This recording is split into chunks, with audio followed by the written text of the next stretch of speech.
ಓಂ ಶಾಂತಿ. ಇಂದಿನ ದಿನಾಂಕ 1/8/2025.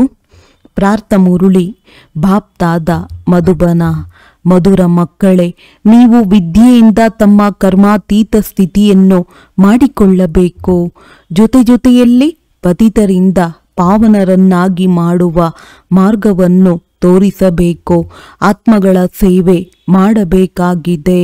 ಪ್ರಶ್ನೆ: ಯಾವ ಮಂತ್ರವು ನೆನಪಿದ್ದಾಗ ಪಾಪ ಕರ್ಮಗಳಿಂದ ಪಾರಾಗಿ ಬಿಡುತ್ತೀರಿ? ಉತ್ತರ: ತಂದೆಯು ಮಂತ್ರವನ್ನು ಕೊಟ್ಟಿದ್ದಾರೆ. ಕೆಟ್ಟದನ್ನು ಕೇಳಬೇಡಿ, ಕೆಟ್ಟದನ್ನು ನೋಡಬೇಡಿ. ಇದೇ ಮಂತ್ರವನ್ನು ನೆನಪಿಟ್ಟುಕೊಳ್ಳಿ. ನೀವು ನಿಮ್ಮ ಕರ್ಮೇಂದ್ರಿಯಗಳಿಂದ ಯಾವುದೇ ಪಾಪವನ್ನು ಮಾಡಬಾರದು. ಕಲಿಯುಗದಲ್ಲಿ ಎಲ್ಲರಿಂದಲೂ ಪಾಪ ಕರ್ಮವೇ ಆಗುತ್ತದೆ. ಆದ ಕಾರಣ ತಂದೆಯು ಈ ಯುಕ್ತಿಯನ್ನು ತಿಳಿಸುತ್ತಾರೆ. ಪವಿತ್ರತೆಯ ಗುಣವನ್ನು ಧಾರಣೆ ಮಾಡಿ. ಇದೇ ನಂಬರ್ 1 ಗುಣವಾಗಿದೆ. ಓಂ ಶಾಂತಿ. ಮಕ್ಕಳು, ಯಾರ ಮುಂದೆ ಕುಳಿತಿದ್ದೀರಿ? ಬುದ್ಧಿಯಲ್ಲಿ ನಾವು ಪತಿತ ಪಾವನ ಸರ್ವರ ಸದ್ಗತಿದಾತ ನಮ್ಮ ಬೇಅದ್ದಿನ ತಂದೆಯ ಮುಂದೆ ಕುಳಿತಿದ್ದೇವೆ ಎಂದು ವಿಚಾರ ಬರುತ್ತದೆ. ಬಲೆ ಬ್ರಹ್ಮರವರ ದೇಹದಲ್ಲಿದ್ದರೂ ತಂದೆಯನ್ನು ನೆನಪು ಮಾಡಿ. ಮನುಷ್ಯರು ಯಾರಿಗೂ ಸದ್ಗತಿಯನ್ನು ಕೊಡುವುದಕ್ಕಾಗುವುದಿಲ್ಲ. ಮನುಷ್ಯರಿಗೆ ಪತಿತ ಪಾವನ ಎಂದು ಹೇಳಲಾಗುವುದಿಲ್ಲ. ಮಕ್ಕಳು ತನ್ನನ್ನು ಆತ್ಮವೆಂದು ತಿಳಿಯಬೇಕು. ನಾವೆಲ್ಲ ಆತ್ಮಗಳಿಗೆ ತಂದೆಯು ಪರಮಾತ್ಮನಾಗಿದ್ದಾರೆ. ಆ ತಂದೆಯು ನಮ್ಮನ್ನು ಸ್ವರ್ಗದ ಮಾಲೀಕರನ್ನಾಗಿ ಮಾಡುತ್ತಿದ್ದಾರೆ. ಇದನ್ನು ಮಕ್ಕಳು ತಿಳಿಯಬೇಕು ಹಾಗೂ ಖುಷಿಯಲ್ಲಿಯೂ ಇರಬೇಕು. ಇದು ಸಹ ಮಕ್ಕಳಿಗೆ ತಿಳಿದಿದೆ. ನಾವು ನರಕವಾಸಿಗಳಿಂದ ಸ್ವರ್ಗವಾಸಿಗಳಾಗುತ್ತಿದ್ದೇವೆ. ಬಹಳ ಸಹಜವಾದ ಮಾರ್ಗವು ಸಿಗುತ್ತಿದೆ. ಕೇವಲ ನೆನಪು ಮಾಡಬೇಕು ಹಾಗೂ ತಮ್ಮಲ್ಲಿ ದೈವಿ ಗುಣವನ್ನು ಧಾರಣೆ ಮಾಡಬೇಕು. ತಮ್ಮನ್ನು ಪರಿಶೀಲನೆ ಮಾಡಿಕೊಳ್ಳಬೇಕು. ನಾರದನ ಉದಾಹರಣೆಯು ಇದೆಯಲ್ಲವೇ? ಈ ಎಲ್ಲ ದುಷ್ಟಾಂತಗಳನ್ನು ಜ್ಞಾನಸಾಗರ ತಂದೆಯೇ ಕೊಡುತ್ತಿದ್ದಾರೆ. ತಂದೆಯು ಕೊಟ್ಟಿರುವಂತಹ ದುಷ್ಟಾಂತಗಳನ್ನೇ ಸನ್ಯಾಸಿಗಳು ತಿಳಿಸುತ್ತಿದ್ದಾರೆ. ಇದನ್ನು ಭಕ್ತಿ ಮಾರ್ಗದಲ್ಲಿ ಕೇವಲ ಗಾಯನ ಮಾಡುತ್ತಾರೆ. ಅವರು ಆಮೆಯ, ಸರ್ಪದ, ಭ್ರಮರಿಯ ದುಷ್ಟಾಂತವನ್ನು ಕೊಡುತ್ತಾರೆ. ಆದರೆ ಯಥಾರ್ಥವಾದ ಅರ್ಥ ಗೊತ್ತಿಲ್ಲ. ತಂದೆಯು ತಿಳಿಸಿರುವ ದುಷ್ಟಾಂತಗಳನ್ನು ಭಕ್ತಿ ಮಾರ್ಗದಲ್ಲಿ ಪುನರಾವರ್ತನೆ ಮಾಡುತ್ತಾರೆ. ಕಳೆದು ಹೋಗಿರುವುದೇ ಭಕ್ತಿ ಮಾರ್ಗವಾಗುತ್ತದೆ. ಈ ಸಮಯದಲ್ಲಿ ಯಾವುದು ಪ್ರತ್ಯಕ್ಷವಾಗಿ ಆಗುತ್ತಿದೆಯೋ ಅದು ನಂತರ ಗಾಯನ ಮಾಡಲ್ಪಡುತ್ತದೆ. ಬಲೆ ದೇವತೆಗಳ ಜನ್ಮದಿನ ಅಥವಾ ಭಗವಂತನ ಜನ್ಮದಿನವನ್ನಾಚರಿಸುತ್ತಾರೆ. ಆದರೆ ಏನೂ ಗೊತ್ತಿಲ್ಲ. ಈಗ ನೀವು ಎಲ್ಲವನ್ನು ತಿಳಿಯುತ್ತಿದ್ದೀರಿ. ತಂದೆಯಿಂದ ಶಿಕ್ಷಣ ಪಡೆದು ಪತಿತರಿಂದ ಪಾವನರು ಆಗುತ್ತಿದ್ದೀರಿ ಹಾಗೂ ಪತಿತರನ್ನು ಪಾವನ ಮಾಡುವ ಮಾರ್ಗವನ್ನು ತೋರಿಸುತ್ತಿದ್ದೀರಿ. ಇದು ನಿಮ್ಮದ್ದು ಮುಖ್ಯವಾದ ಆತ್ಮಿಕ ಸೇವೆಯಾಗಿದೆ. ಮೊಟ್ಟ ಮೊದಲು ಯಾರಿಗೇ ಆಗಲಿ ಆತ್ಮದ ಜ್ಞಾನವನ್ನು ಕೊಡಿ. ನೀವು ಆತ್ಮರಾಗಿದ್ದೀರಿ ಎಂಬುದು ಯಾರಿಗೂ ಗೊತ್ತಿಳಿದಿಲ್ಲ. ಆತ್ಮವು ಅವಿನಾಶಿಯಾಗಿದೆ. ಯಾವಾಗ ಸಮಯ ಬರುತ್ತದೆಯೋ ಆಗ ಆತ್ಮವು ಶರೀರದಲ್ಲಿ ಬಂದು ಸೇರುತ್ತದೆ. ಅಂದಾಗ ನಿಮ್ಮನ್ನು ಗಳಿಗೆ ಆತ್ಮವೆಂದು ತಿಳಿಯಬೇಕಲ್ಲವೇ? ನಾವು ಆತ್ಮಗಳಿಗೆ ತಂದೆಯು ಪರಮಪಿತ ಪರಮಾತ್ಮನಾಗಿದ್ದಾರೆ, ಪರಮ ಶಿಕ್ಷಕನೂ ಆಗಿದ್ದಾರೆ.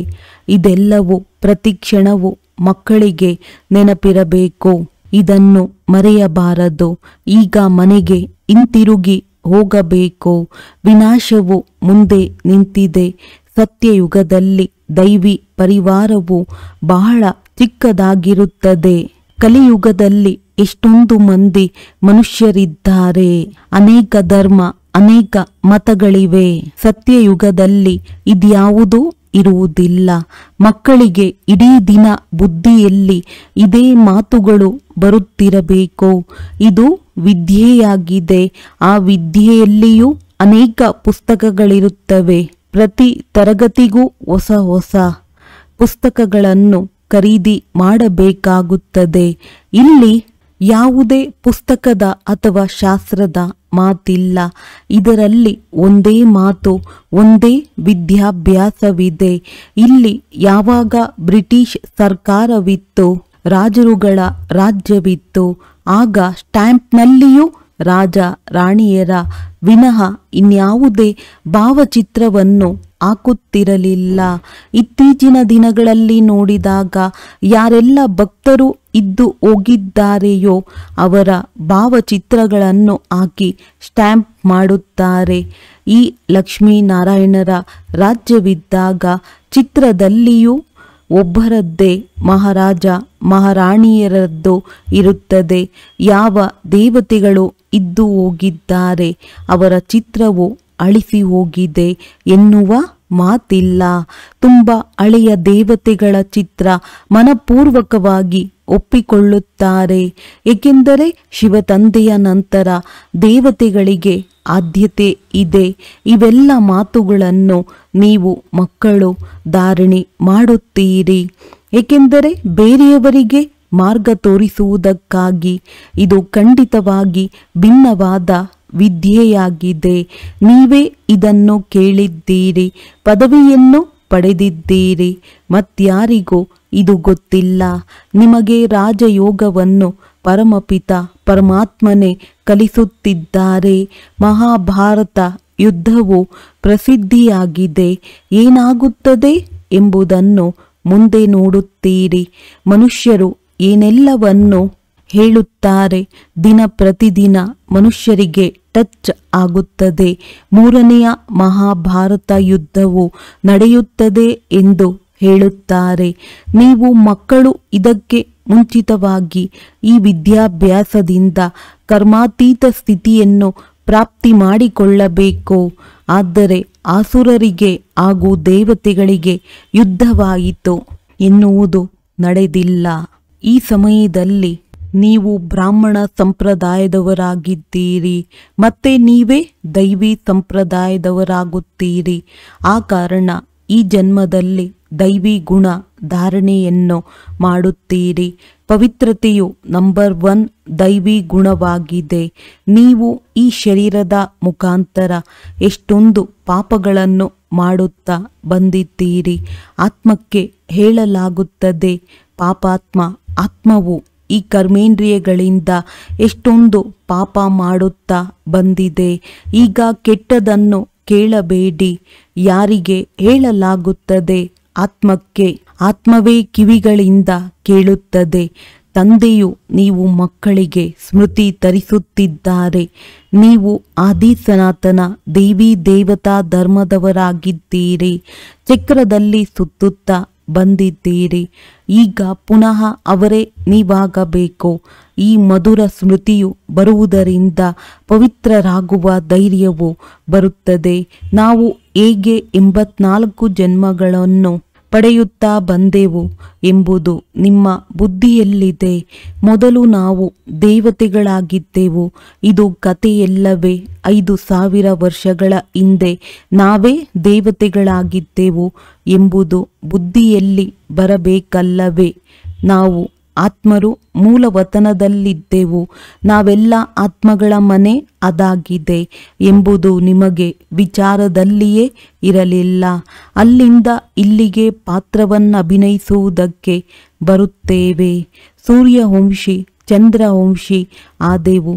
ಈಗ ಬ್ರಹ್ಮನ ಸಂತಾನ ಬ್ರಾಹ್ಮಣ ವಂಶದವರಾಗಿದ್ದೇವೆ. ನೀವು ಈಶ್ವರನಿಗೆ ಸಂತಾನರಾಗಿದ್ದೀರಿ. ಈಶ್ವರನು ಕುಳಿತು ನಿಮಗೆ ಶಿಕ್ಷಣವನ್ನು ಕೊಡುತ್ತಿದ್ದಾರೆ. ಇವರು ಸುಪ್ರೀಂ ತಂದೆ, ಸುಪ್ರೀಂ ಶಿಕ್ಷಕ, ಸುಪ್ರೀಂ ಗುರುವು ಆಗಿದ್ದಾರೆ. ನಾವು ಅವರ ಮತದನುಸಾರ ಎಲ್ಲ ಮನುಷ್ಯರನ್ನು ಶ್ರೇಷ್ಠರನ್ನಾಗಿ ಮಾಡುತ್ತೇವೆ. ಮುಕ್ತಿ, ಜೀವನ್ಮುಕ್ತಿ ಎರಡೂ ಶ್ರೇಷ್ಠವಾಗಿದೆ. ನಾವು ನಮ್ಮ ಮನೆಗೆ ಹೋಗುತ್ತೇವೆ. ನಂತರ ಪವಿತ್ರ ಆತ್ಮಗಳು ಬಂದು ರಾಜ್ಯ ಮಾಡುತ್ತೀರಿ. ಇದು ಚಕ್ರವಾಗಿದೆಯಲ್ಲವೇ? ಇದಕ್ಕೆ ಸ್ವದರ್ಶನ ಚಕ್ರವೆಂದು ಹೇಳಲಾಗುತ್ತದೆ. ಇದು ಜ್ಞಾನದ ಮಾತಾಗಿದೆ. ತಂದೆಯು ತಿಳಿಸುತ್ತಾರೆ, ನಿಮ್ಮ ಈ ಸ್ವದರ್ಶನ ಚಕ್ರವು ನಿಂತು ಹೋಗಬಾರದು.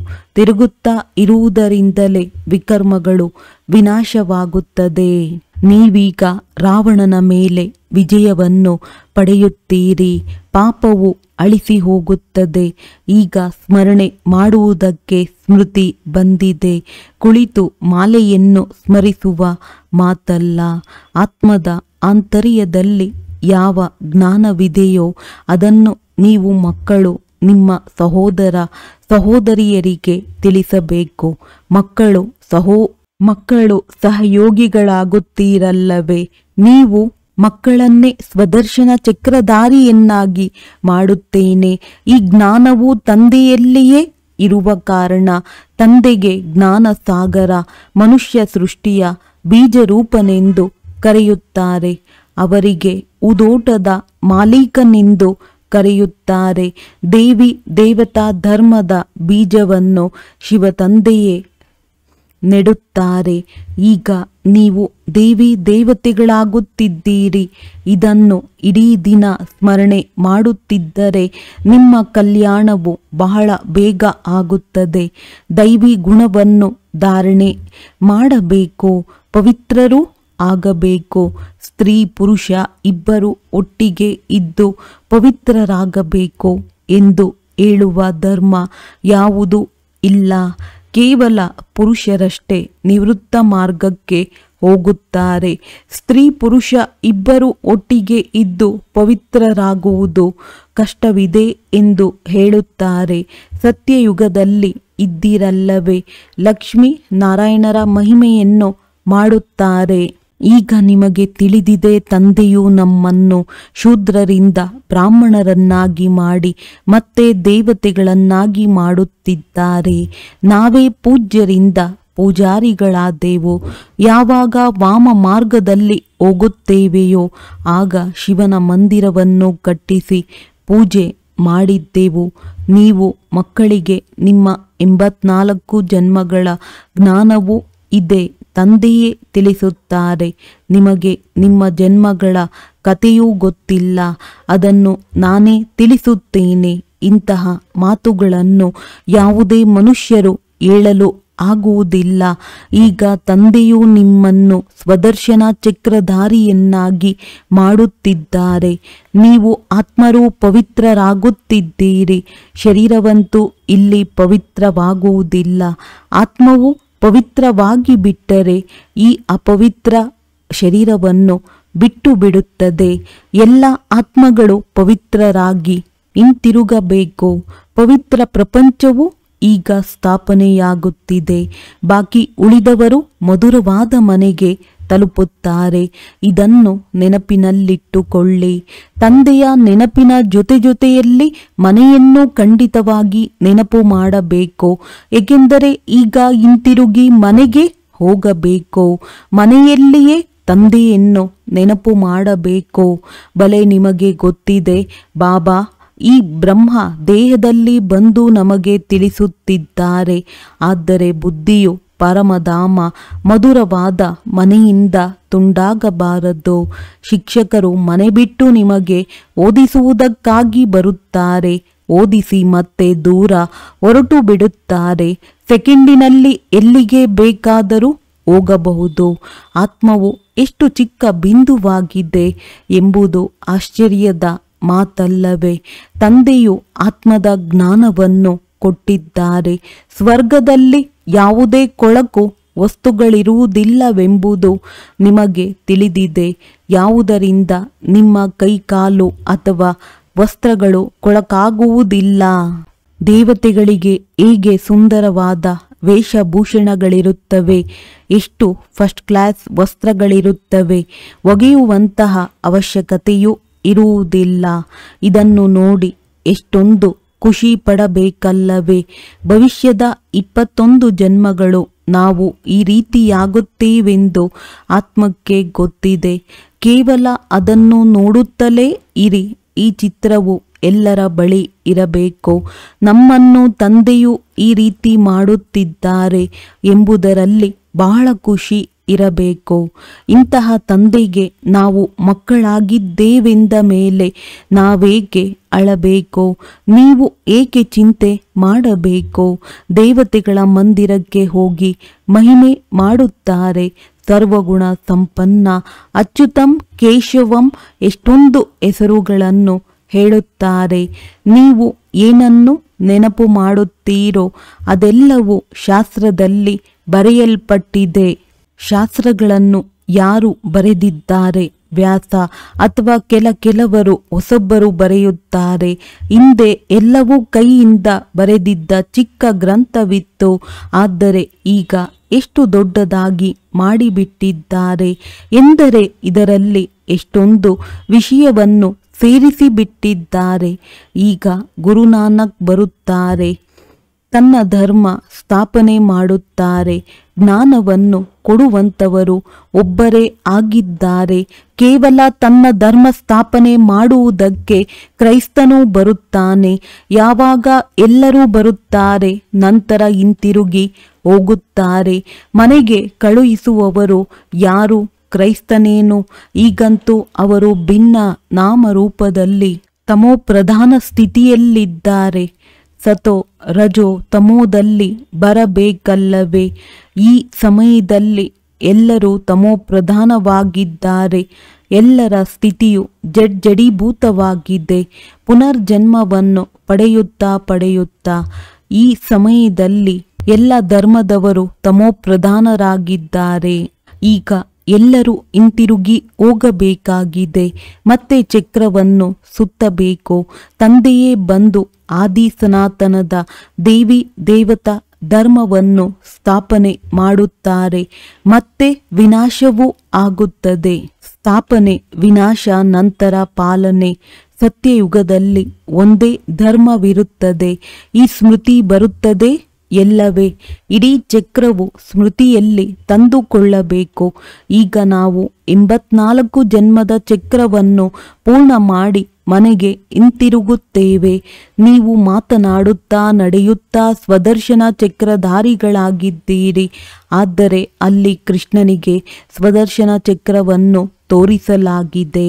ಅದರಿಂದ ಎಲ್ಲರನ್ನೂ ಸಂಹಾರ ಮಾಡಿದ ಅಕಾಸುರ ಬಕಾಸುರರ ಚಿತ್ರವನ್ನು ತೋರಿಸಲಾಗಿದೆ.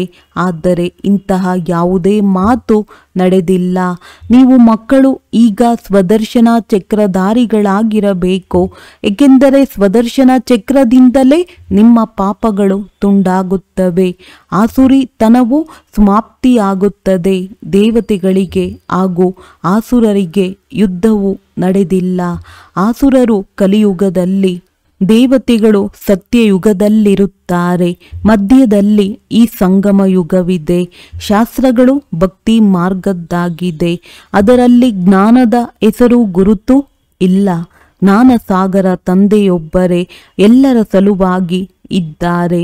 ತಂದೆಯ ವಿನಃ ಬೇರೆ ಯಾರೂ ಸಹ ಆತ್ಮಗಳನ್ನು ಪವಿತ್ರರನ್ನಾಗಿ ಮಾಡಿ ಹಿಂತಿರುಗಿ ಮನೆಗೆ ಕರೆದೊಯ್ಯುವುದಿಲ್ಲ. ಪಾತ್ರವನ್ನು ಖಂಡಿತ ಅಭಿನಯಿಸಬೇಕು ಅಂದಾಗ ಈಗ ನಿಮ್ಮ 84 ಜನ್ಮಗಳ ಚಕ್ರವನ್ನು ನೆನಪು ಮಾಡಬೇಕು.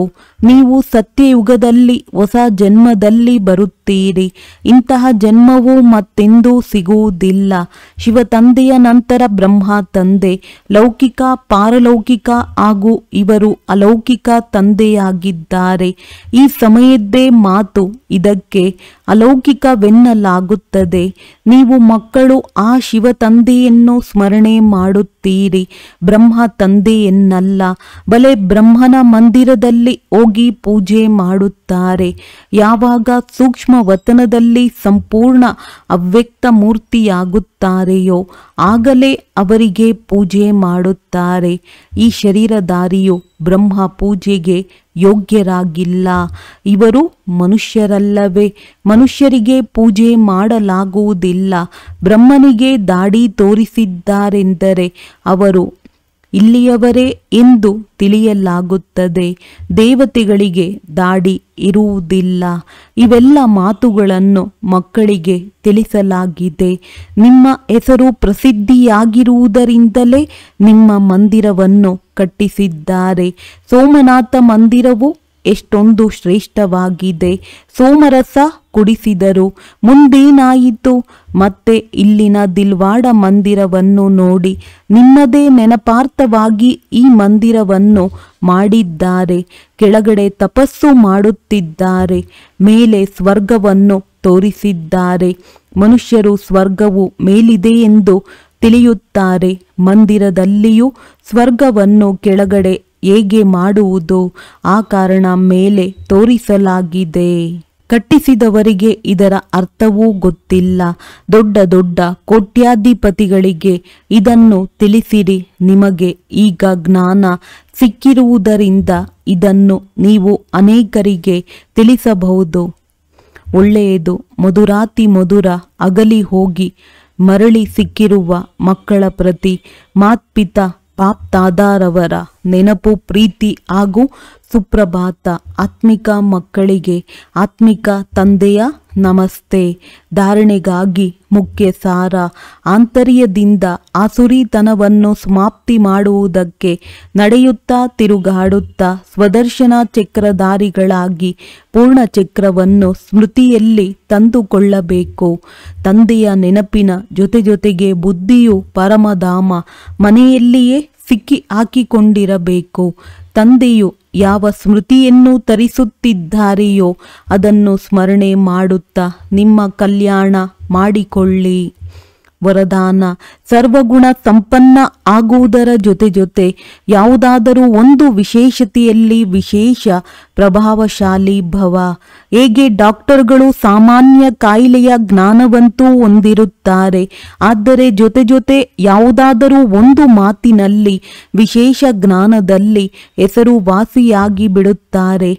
ಅದೇ ರೀತಿ ತಾವು ಮಕ್ಕಳು ಸಂಪೂರ್ಣ ಸಂಪನ್ನವಂತೂ ಆಗಲೇಬೇಕು.